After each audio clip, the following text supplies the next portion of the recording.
What's up mga kaasang? Welcome back to my channel at dito tayo ulit sa farm. Check natin ulit no, gaya nung gawain natin. Once a week, bisita tayo dito sa farm. Tapos yun, checkin natin kung ano yung mga nangyari na doon sa mga isda natin dito. So ayun, bilisan na natin guys, baka ulan na naman ata. So yun mga kaasang no, i-reset ko na nga to. At puro ano na yan, puro crayfish na yung laman yan. So ayun, yung mga ABM natin, konti na lang yung ABM dyan. May chops pa ako dito, may blue panda pa ako dyan. Alisin ko na lahat yan, tapos baka ilipat ko na yung mga tabs. Yung iba lang, ito kasi may mga crayfish na. Yan, yung mga ABM natin, meron pa naman dito. Tapos yung main tank natin ng crayfish, dito yung malalaking breeders. Yan, may ABM din yung grabe, ang lalaki na rin ng ABM. Diyan ako minsan kumukuha ng mga pambentang ABM pati mga ano natin, balloon plati natin. Yan, ang lalaki dyan. So yun, meron tayong mga craylings. Checkin natin tong craylings kung gaano nakalaki kasi may mga order sa akin ito. Hindi ko alam kung mapipili ako. Ayun, dalawa nakuha. Ganun kalaki pa rin guys. Medyo maliit pa rin. Hindi ko alam kung pwede na natin ibenta yan. Ang liit pa oh. Ayan, medyo maliit pa. Tapos yun, checkin na pala natin itong nilagay natin dito ng mga ano, mga ano tawag dito? Mga koi, pea dirt. Ayan yung mga koi pea dirt natin. Hindi na sila magkakasama, no? Iwaiwalay na sila. At nakikita nyo na nga na nagbe-breed na sila. Ito mga buntis na ito, isang to. Ayun, ang ganda rin nung ano. Ito yung mga anak na nung binili natin. So, ayan, maganda rin. May mga nakikita akong calves. Hindi ko pa kasi nakal yun eh. May nakikita akong calves, tapos meron ako nakikita na maganda talaga. Ito pet grade. Ayan, pet grade. Kasi yung kulay nung pakpak niya hindi masyadong solid. Ayan, may konting puti. Hindi ko lang alam pag lumaki. Pero pet grade lang yan. Meron pa ako isa nakita solid talaga eh. Ayun, nandun oh. Ang layo kasi, laki ng panday. Kita nyo ba guys? Ayan, solid talaga. Malaki talaga yung ear. Tsaka maganda yung kulay. Ayan o. So wala pa ako i-out nyan. Wala pa akong balak i-out yan.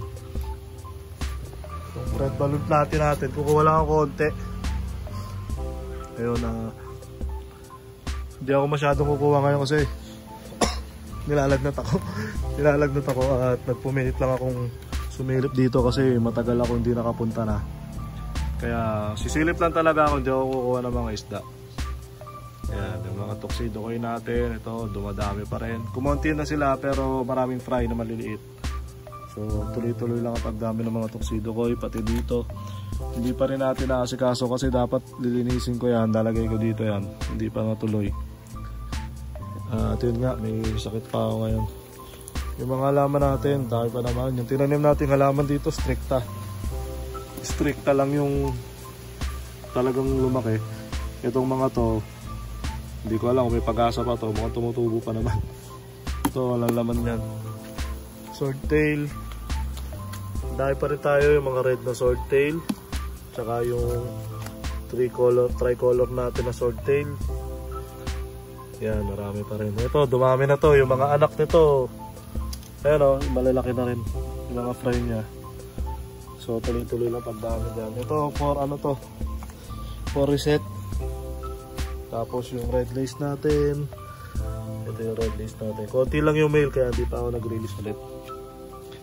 Ito naman tayo. Kung maalala nyo yung nilagay natin dito na Dumbo ear. Ito meron dito trio ng Dumbo ear. Ngayon trio pa din.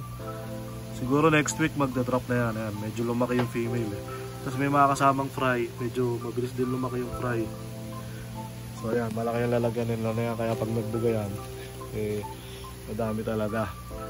Tapos ito ang nilagay ko dito, isang pares ng purple dragon. Isang pares lang ba to? So trio din. Wala makitang female eh, isang female lang kita ko. So ayan, naglagay tayo ng isang pares yata ng purple dragon dito. Wala pang fry, pero soon magkakaroon din yan. Tapos yung RDSS natin, ito tuloy pa rin ang pagdami. Yung main tank natin ng RDSS. Yan, dito yung mga breeders natin. Tapos ito nga pala, no, problema ko kasi nag-leak na naman daw to. Yun pangit sa ano, sa mga gantong tag ito, rep tab. Ang bilis niya mag-leak eh. Mabagsakan lang ng ano eh, ng sanga o mabagsakan lang ng ano dito, ng mangga. Eh, mabubutas agad. So, yun nga, yung trio dito, ayun, lalaki ng trio. Tapos, nagiging jubi na yung mga anak. Ayun, nagiging jubi na. Tapos may mga fry pa ulit. Ngayon, ang gagawin ko dyan, pagsasamahin ko muna yan dito. Saka dito. Uy, mananak ito ron. Nagdo-blending pa. Nagdo-blending pa. Yun, pasilip ko naman kayo dito, mabilisan lang.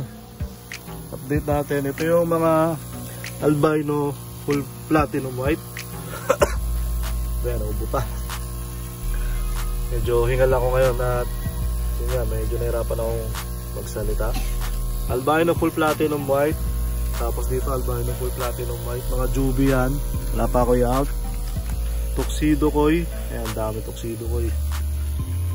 Yung full gold natin, yun, dalawang pair na lang to, kaya di na muna ako mag-out ng full gold. Bali 5 piraso pala to. 5 pirasong full gold at pinakita na naman akong kalaban.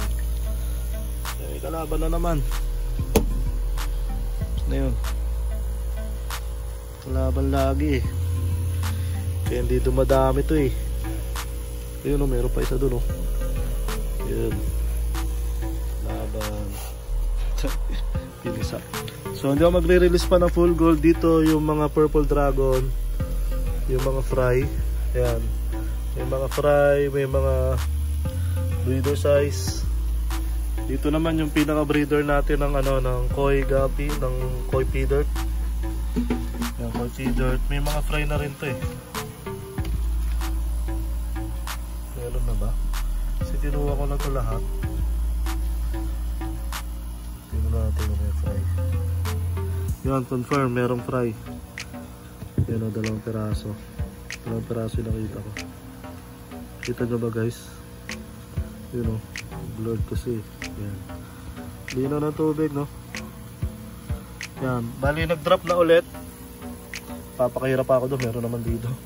Nag-drop na ulit yung female natin. Bali, trio na lang to. Ayan, kompleto pa rin yung main trio natin. Tapos nag-drop na ulit dito kasi nilipat ko to from doon. Nilipat ko dito. So, yan, may mga fry na ulit dyan. Dito, hindi ko na alam kung ano naman ito. Yung ano yata ito eh. MSSBT. Ayan, MSSBT. May mga fry. Ayan o, sa ilalim. May mga fry sila dyan. Ayan o, fry o. Kita nyo guys. Diba may fry. Ito, nakalimutan ko na. May laman ba ba ito? AFR na mail na lang yata. Ang ganda na nito. Yung tinanim natin na nakaraan. Ang ganda. Yan. Mail na lang to na AFR. Tapos yung ano natin, HB Red Rose Tail yan. Mga jubi, maliliit pa eh. Dapat talaga makakuha dyan. Itong ating HB White, paramihin ko muna. Palakihin ko pala muna. Dahil mga jubi na yan, pero hindi mo na ako mag-out. Dito meron tayo RDSS. RDSS, yung freebie lang sa atin. Yan, dami na rin pala nito. Ito. RDSS na ganito. Hindi kasi ito half moon eh, pero pwede na to pet grade. Yan, paramihin din natin yan kasi binigay sa atin yung freebie. Ito naman, HB Blue, dami ng fry. Yun. Dami. Dami na nito pero wala pang jubi. Ayan yung mga malalaki parents. Dito Purple Dragon. Ito yung mga iniwan ko kasi paparamihin ko to. Ayan, nanganak na rin pala dito. May mga fry na yung mga Purple Dragon natin. Dito. Nakita ang fry. Ayan. Kita nyo ba? Ayan ang fry. So ayan, di mo na magre-release. Madami na palang fry. Ayan. Di mo na magre-release kan. Baka next week, hindi ko alam kung sipagin. Dito naman yung mga pinapalaki kong Dumbo Ear Mosaic. Kaya mga dem natin. Kaya medyo maliit pa eh. Maliit pa sa Joby pero hindi na fry. Wala pa ang release. Dito rin dem. Ito, medyo mas marami to. Ang daming kalat. Ayan, nandito yung mga breeders din. Ayan. Sana maglaki yan na kayo, tatagal na lumaki. Ayan. Nandito yung mga breeder natin ng Dumbo Ear. Ayan. Ilalim. Saka yung male. Ayan. Dito, ito yung mga fry natin na MSSBT. Ayan, lumalaki na.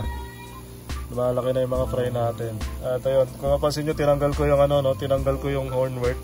Kasi doon pumupunta yung tutube, yung mga doon nangingitlog sa ganung halaman. Kaya ayoko na ng hornwort eh. Nagpalit ako ng mga gantong halaman. So ito, palakihin pa natin. Medyo malilito yung MSSBT natin. Dito, HB Blue din to. Pero parang hindi siya nanganganak. Wala makita isda ah. Dito naman yung ating koi feeder, yung mga fry. Ayan, para hiniwalay ko na para mas mabilis sila lumaki. Tayo naman, lumaki nga rin sila na mas mabilis talaga. Ayan, pero may mga fry pa din. Ito, Blue Panda. Ayan.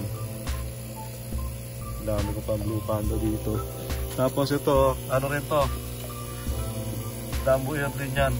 Dumbo Ear Mosaic. Tapos may mga fry na din. So yan na lahat, no? KFP. So yung mga kasang, yan muna ang update natin dito sa farm. At ayun, magpapagaling muna ako. At yun, sinilip ko lang din naman kung may makukuha ko kasi gusto ko na rin naman magbenta. Ang problema kasi hindi pa ako tapos mag-ayos nung bago nating shop doon sa bahay. Kaya kung kukuha ako ngayon, wala rin ako paglalagyan. So yung mga gustong bumili, next week na lang kayo, next week nyo na lang ako kulitin. At hindi talaga ako makakapag-harvest ngayon. At yun nga, medyo masama pakiramdam ko. Kaya yun, gusto ko sana magpahinga kaso yun nga, nag-aayos din kami ng bahay. Sumilip lang talaga ako dito kasi gusto ko makita personally yung mga isda. Tapos yun nga, sinasabi ko sa akin ni Papa to na naglilik daw tong isang to. So pag ililipat ko na lang muna yan dito, sasamahin ko lahat muna sa isang rep tub. At i-delete na natin siguro tong isang yung isang rep tub. So ayun mga kasang, sana nag-enjoy kayo sa video na to.